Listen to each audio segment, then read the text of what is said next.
A warning ignored. The stars were calm that day. The mighty Threx Dominion, a war-loving alien empire, had just finished conquering their 93rd planet. Their warships floated in space like dark monsters, cold and proud. Their generals stood tall, thinking the galaxy already belonged to them. Inside the flagship Vorak, Commander Yolkar received a message from a scout ship. It was about a small blue planet on the edge of a spiral arm. Earth, a death world, the report said. High gravity, unstable climate, dangerous life forms. Inhabitants, humans. Intelligent, but primitive. Use metal bullets and fire. The room filled with laughter. Bullets? Yolkar grinned, showing his sharp teeth. That's ancient technology. Are they using sticks too? The Threx didn't fear Earth. They saw humans as weak animals barely above insects. Their council agreed. Earth was perfect for mining, and the humans would fall quickly. But then, something strange happened. When their probe entered Earth's orbit, it was shot down not by a missile, but by a laser beam from the ground. Seconds later, Earth sent a message. It was short. It had no noise, no video. Only 5 words appeared on their screens. Do not come any closer. Some Threx officers grew uneasy. Others laughed harder. Yolkar waved his claw. Empty threats. Let's show them who rules the stars. He ordered his fleet of 12 destroyers to move toward Earth. As they approached the planet, something felt wrong. There were no defense systems visible, no ships in orbit, no satellite interference. Just clouds, blue oceans, and green land. Is there fleet? One officer whispered. Yolkar growled. Hiding or running. Scan again. But the scans came back blank. No signs of military power. No visible weapons. Just civilian buildings and empty roads. Yolkar's eyes narrowed. They must be bluffing. The destroyers moved into attack position. The first orders were simple. Target communication hubs, power stations, and large cities. Make them kneel before the Threx. Missiles were fired. They hit targets, but the explosions didn't look right. Sir, an engineer said slowly, those buildings were fake, decoys, empty. At that same moment, the destroyer Zacher vanished from radar. No explosion, no signal, just gone. What happened? Yolkar shouted. Unknown, Commander. It just disappeared. Then it happened again. Another ship lost. Then another. Panic started to spread. Detect cloaked ships? Yolkar barked. No cloaked signatures, sir. But something's out there. On screen, shadows moved in Earth's upper orbit fast. Too fast for normal ships. Suddenly, a loud sound rang through the bridge. Not a scream, not a threat. It was a human voice, calm and steady. You were warned. The signal ended. Seconds later, the Vorak shook violently. Red lights flashed. Something had entered their ship. Intruder alert, guards shouted. They've boarded us. How? We have shields. Someone yelled, but it was too late. Human soldiers, wearing dark armor and no insignias, moved like ghosts. Silent, deadly. One by one, Threx crew members fell, their weapons jammed. Their systems crashed. These humans didn't just fight. They understood war better than the Threx had ever imagined. Yolkar tried to activate the self-destruct. The panel didn't respond. A message blinked on the screen. You don't control this anymore? The commander stared in disbelief. How is this possible? He whispered. Behind him, the doors opened. A human soldier stepped in, weapon lowered. We told you not to come. Yolkar raised his hands, defeated. He had learned the hard way. The last thing he saw before the screen went black was Earth. The first strike, the Threx Dominion had never lost a battle before. But after what happened near Earth. Silence filled their command channels. Out of 12 warships, only 5 returned damaged, confused, and afraid. Their flagship, Vorak, never sent another signal. Commander Yolkar was declared missing. Inside the Threx High Command, the mood was tense. Angry generals demanded answers. Proud warriors now whispered about Earth. Was it a trap? Did the humans use Forbidden's tech? Or is Earth not what we thought? Admiral Jorvak, a veteran of 300 battles, slammed his hand on the table. No more guessing, he growled. We send a second fleet. This time, we burn their cities and show them what real war looks like. The second fleet was larger 20 destroyers, 6 carriers, and a full legion of elite soldiers. They moved fast, ready to erase Earth from the stars. But Earth was already watching. Satellites cloaked in low orbit picked up the alien movement before the Threx reached lunar space. Deep inside Earth's defense, command called Project Sentinel generals stood before glowing maps and screens. "They're coming again," said General Kim, cold and calm. A young officer asked, "Do we warn them?" Kim shook her head. "No. They were warned already. This time, we teach them a lesson." Earth's skies remained quiet. Civilians were already moved into underground shelters. The world looked peaceful, almost too peaceful. When the Threx fleet reached orbit, they expected to see panic. Instead, they saw nothing. "Where's their army?" A pilot asked. Then it began. A bright flash. One alien destroyer spun out of control, its engines fried. Another ship's shields collapsed without warning. "We're under attack." The Threx captain screamed. But from where? Human stealth satellites had launched coordinated EMP bursts, disabling alien targeting systems and SIRS. While Threx ships struggled to reboot, small human crafts, black and sharp like flying knives, rose. From the ocean, they didn't send warnings. They didn't ask questions. They struck, using advanced railguns and silent missiles. Earth's fleet tore through the Threx formation. One by one, the alien ships fell. Some tried to escape, but were pulled down by Earth's gravity weapons. Real shock came when human soldiers landed on Threx carriers in space. These humans moved in silence. No screams, no radio chatter. They used hand signals, coordinated strikes, and non-lethal tech to disable alien engines and lock their weapons. They didn't fight with rage. They fought with precision, with experience, with strategy. Inside the carrier Corvex, General Roger watched helplessly as his systems went dark. Human operatives had hacked their network mid-battle. How are they doing this? He whispered. They knew everything. A Threx tech whispered back. Our codes, our formations, even our thoughts. One human soldier appeared in front of the general. Helmet on, face unreadable. He placed a small device on the control panel. It played a short recording. You attacked a peaceful world. You called us primitive, weak.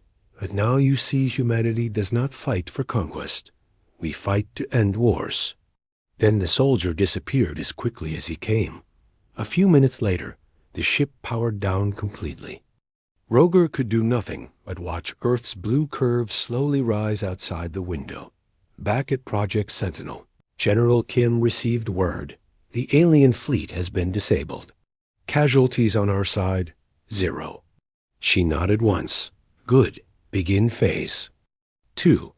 In space, human ships surrounded the remaining alien vessels. A message was sent to the Threx homeworld.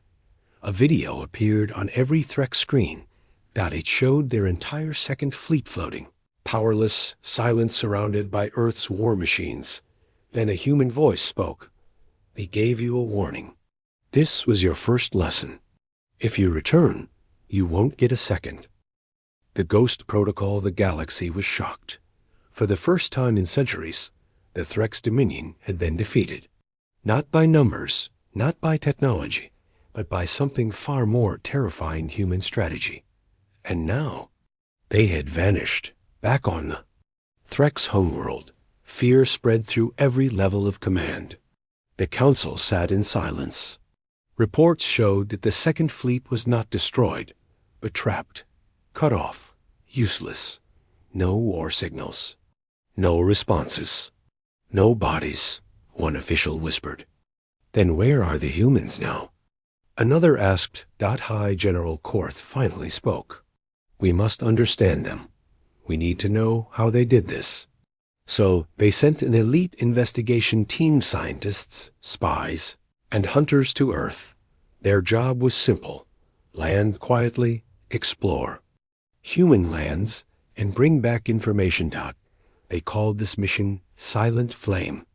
The ship entered Earth's atmosphere without a trace, using deep cloak technology. They landed near what used to be a human city, New Denver, but something felt wrong. There were no sounds, no animals, no humans. The city looked perfect, but empty. Buildings stood still. Lights blinked faintly, but not a single soul walked the streets. Lead investigator Sarek looked around. This city, it's too clean. His scanner beeped strangely. No heat signals, no life, but power is running.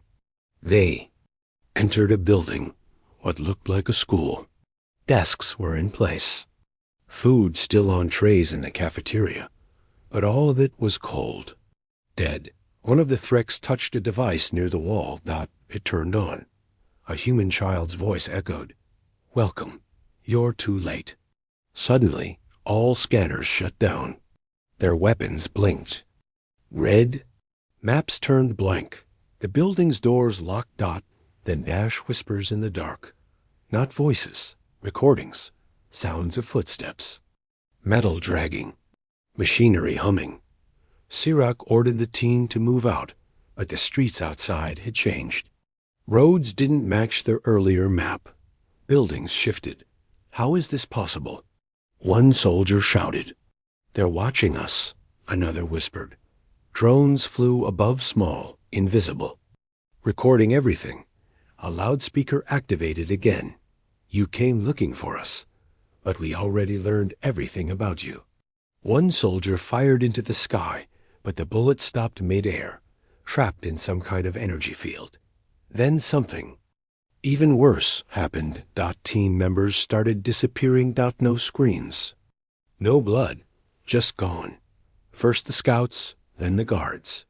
One moment walking beside a teammate. Next moment, vanished. Sarek was alone.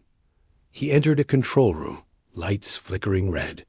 On a large screen, he saw footage of the Threx fleet trapped, surrounded. Then it cut to him, standing right now, looking confused. He wasn't being hunted. He was being studied. Then a final message appeared on the screen. You don't understand war. You only understand force. We understand fear. This was your lesson. Suddenly, Sarek found himself standing outside, back at the landing site. Alone. Cold. His team? Gone. The ship's ramp opened for him. He didn't ask how. He didn't care. He just left. A week later, the Threx Council watched the recovered footage. They stared in silence at the recordings from Sarek's suit at the Ghost City, at the disappearing team, and at the final message. No one spoke for a long time. Then one counselor whispered what everyone now believed. The humans. They're not soldiers. They're something worse. Lessons in war. The Threx Dominion had ruled many systems. They had burned planets, broken fleets, and crushed rebellions without mercy. But Earth had done something no one expected, fought smarter, not louder. After the failure of Mission Silent Flame, the Threx Council grew desperate. Pride turned into fear. Rumors spread in the outer colonies. The humans can disappear into shadows. They control machines with their minds. Their planet eats invaders alive. High General Korth silenced the talk. He stood before the War Council and growled. Fear is for the weak. The humans are not gods. We will end this now. And so they prepared the largest fleet in Threx history. Over 100 ships, 15 dreadnoughts, a planetary-class supercarrier. They called it the Ash Storm Armada. Their plan was simple: strike hard, strike fast, and break Earth before it could fight back. As they entered the solar system, Earth responded with silence, no warning. No weapons, no defense signals. "It's a trap," whispered one Threx officer. But they didn't turn back. They reached orbit again. Earth looked quiet, still blue and green, still peaceful. Then the skies above Earth ripped open. Dozens of massive, dark ships uncloaked. Earth's real fleet hidden behind lunar shadows. Cloaked in stealth finally showed itself. They weren't sleek like Threx ships. They were brutal, angular, sharp like blades forged for war. The largest human ship, HSS Revenant, moved forward. One human message echoed across the stars. "You brought fire. We brought the storm." And then chaos began. Earth launched weapons never seen before. Some were graviton disruptors. They crushed Threx ships under artificial gravity, pulling hulls apart. Some used temperature warfare targeting systems, with extreme heat and cold, melting armor or freezing engines. Others fired smart shrapnel, micro-fragments that cut through shields like paper. Threx commanders panicked. They knew our formations. They know our weak points. They're jamming all signals. Even our thoughts feel heavy. Our fleet is falling apart. Human drones swarmed like insects, cutting through defense lines. But even worse were the ground strikes. On Threx colony worlds, small teams of humans landed silently, disabling defense grids, taking control of communication towers, and vanishing before anyone could respond. They didn't want territory. They wanted the enemy to feel helpless. Inside the command bridge of HSS Revenant, General Kim watched the battle without emotion. They sent 3 fleets, all crushed. "This one will be no different." A young officer spoke. "Do we finish them?" Kim thought for a moment. "No, not yet. Let them crawl home." She pressed a button. Across the battlefield, human ships halted their attacks. A message was sent directly to Threx High Command. "This is not your galaxy anymore." Back on the Threx homeworld, High General Quarth stared at the report. Strongest fleet destroyed. Millions of soldiers lost. No humans captured. No tech stolen. No victory. Only silence. Quarth fell to his knees, hands shaking. His voice cracked as he spoke the words no Threx had ever dared to say before. "We cannot win." Across the galaxy, news spread fast. Species, once afraid of Threx. Power now looked to Earth. Who were these humans? Why had they hidden for so long? Some called them monsters. Others called them saviors. But all agreed on one truth. Humans understood war in a way no one else did. Humanity's message, the stars, had fallen silent. The mighty Threx Dominion, once proud and unshaken, now sat in the shadow of fear. Their fleets were broken, their generals lost. Their soldiers whispered of ghosts in black armor, ships that vanished, and weapons that bent the laws of physics. But what haunted them most was the silence. Earth had not attacked their homeworld. Humans could have destroyed Threx planets. They could have crushed cities from orbit, unleashed viruses, or sent armies. But they didn't. They just waited. In the Threx war chambers, silence was broken when a new signal appeared, one not from any known channel. "Unknown transmission detected," said the tech officer. "Source?" asked the new fleet commander. The tech's voice was shaking. "Earth." Every screen turned black. Then the Earth symbol appeared, a blue sphere, slowly spinning. A voice followed, clear, calm, human. "To the leaders of the Threx Dominion, this is humanity speaking. Across dozens of Threx systems, that message played on every screen: military, civilian, private, public. No one could stop it. You came to our world with fire. You brought ships, weapons, soldiers. You believed. We were weak, simple, easy to conquer. You were wrong. The screen showed a series of images: Threx fleets floating in pieces, human ships moving like shadows, cities untouched by war. Then the voice continued. We did not ask for war, but we are not afraid of it. We fight with our minds, our machines, our unity. We do not need numbers. We need only purpose. You have learned what happens when you test humanity.